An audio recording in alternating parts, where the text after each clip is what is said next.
Ada dua yang nanti coba kita lakukan ya. Yang pertama kan sekarang kita akan menghidupkan lagi pendidikan non formal. Karena itu menjadi bagian penting dalam kita memberikan dan membuka akses pendidikan untuk semua.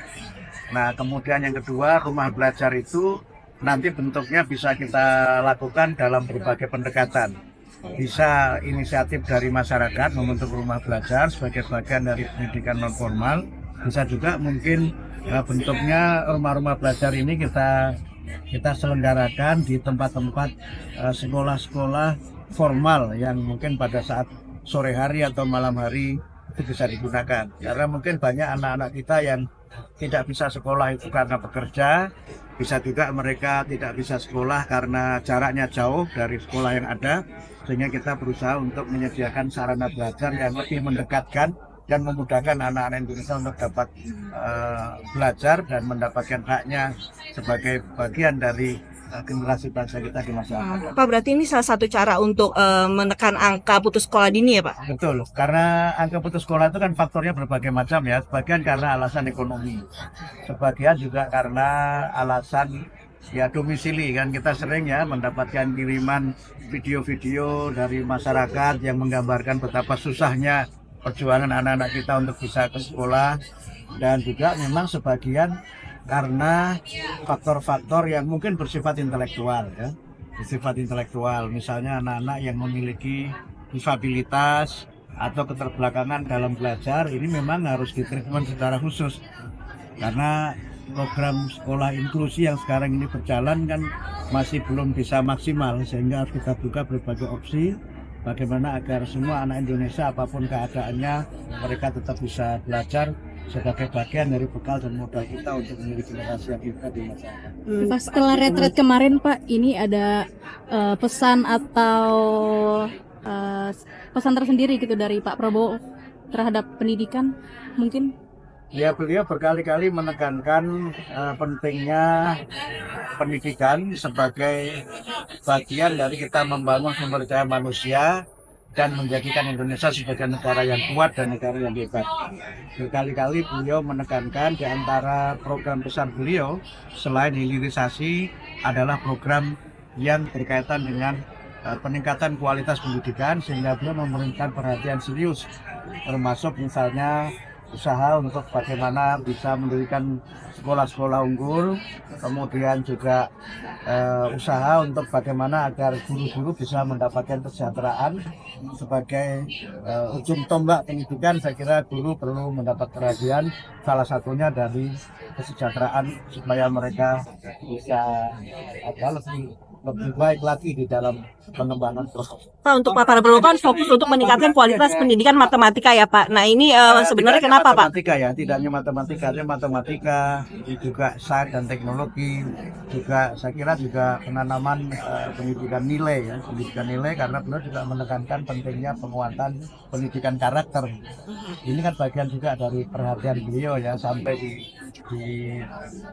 pidato-pidatonya juga tentang pentingnya 8 karakter yang perlu ditekankan dalam pendidikan ini. Seberapa penting Pak untuk meningkatkan kualitas pendidikan matematika, Pak? Terkait dengan kesejahteraan guru tadi Pak, untuk guru honorer apakah ada concern Pak kenaikan Di skema yang sekarang kita ajukan untuk 2025 itu untuk guru yang sudah berstatus ASN ya, terutama yang sudah bersertifikasi, baik guru PNS maupun guru P3K dan juga guru-guru honorer.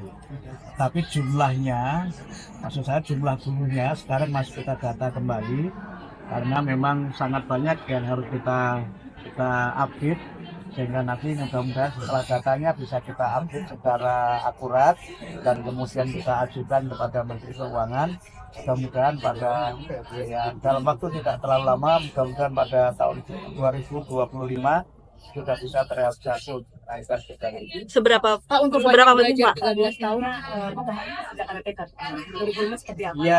Ya, memang matematika ini kan kalau kita bicara saintek itu kan tidak bisa dilepaskan dari matematika. Bahkan agama sekalipun juga tidak terlepas dari matematika loh.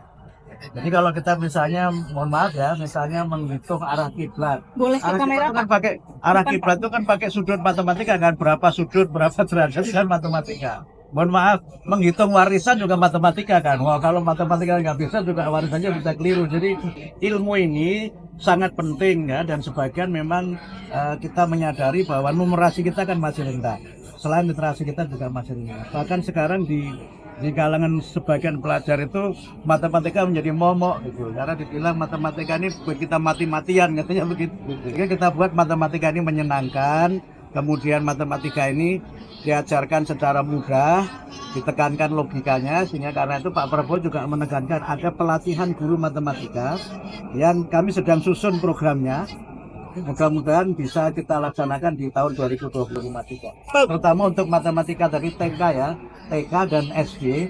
Tapi memang matematikanya bukan matematika yang serius ngitung, tapi lebih sebagai pengenalan ya, pengenalan konsep-konsep dasar matematika yang itu disampaikan tentu saja dengan memperhatikan tingkat intelektualitas.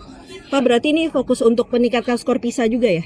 Iya, betul. Karena itu juga bagian dari target Pak Presiden kan. Skor PISA kita kan masih belum tinggi, sehingga kita usahakan 2025 nanti akan ada lagi PISA. Tapi mungkin yang program ini hasilnya belum bisa dilihat di 2025 karena baru akan dimulai di 2025. Mudah-mudahan di 4 tahun setelah itu akan kelihatan hasilnya, sehingga kalau dasar-dasar matematika ini sudah kuat, maka pengembangan di jenjang pendidikan yang lebih tinggi itu hanya soal waktu saja. Pak, untuk wajib belajar 13 tahun terutama pendidikan usia dini ini persiapannya sudah sejauh apa? Kami masih akan mendata lagi karena sekarang kan usia dini itu kan ada 2 kategori. Satu adalah TK sebagai pendidikan usia dini yang formal, kemudian kelompok-kelompok bermain yang itu jumlahnya juga sangat banyak. Karena kita tahu persis bahwa kelompok bermain ini juga menjadi bagian dari perhatian Pak Presiden, terutama ketika beliau bicara mengenai penghapusan stunting ya, dan seringkali anak-anak tidak mendapatkan asupan gizi yang baik, tidak mendapatkan bimbingan yang baik, dan juga ada beberapa kasus misalnya di mana tempat penitipan anak itu bermasalah karena nggak ada regulasi selama ini. Nah, kita ingin juga yang bekerja di daycare ini juga mengerti bagaimana psikologi anak, kemudian bagaimana perkembangan motoriknya dan sebagainya, sehingga mereka tidak sekedar mendampingi atau sekedar misalnya ya hal-hal yang sifatnya nursery gitu, tetapi mereka memang mengerti bagaimana agar anak-anak yang dalam asuhannya ini tidak salah asuhan ya. Ini tidak hanya judul novel ya, tapi kalau salah ngasuh anak juga dampaknya bisa sangat fatal untuk perkembangan kejiwaannya, perkembangan fisiknya, sehingga kami sedang berusaha untuk bagaimana agar pendidikan anak usia dini, terutama juga selain TK yang nanti bagian dari 13 tahun wajib belajar itu juga kelompok-kelompok bermain yang sekarang juga sangat diperlukan oleh masyarakat. Pak, tim Pak Prabowo sempat berjanji mau ngasih tambahan gaji guru 2 juta per bulan, itu gimana Pak realisasinya? Itu yang tadi termasuk yang sedang kita hitung. Itu yang sedang kita hitung karena nanti nominalnya tidak sama.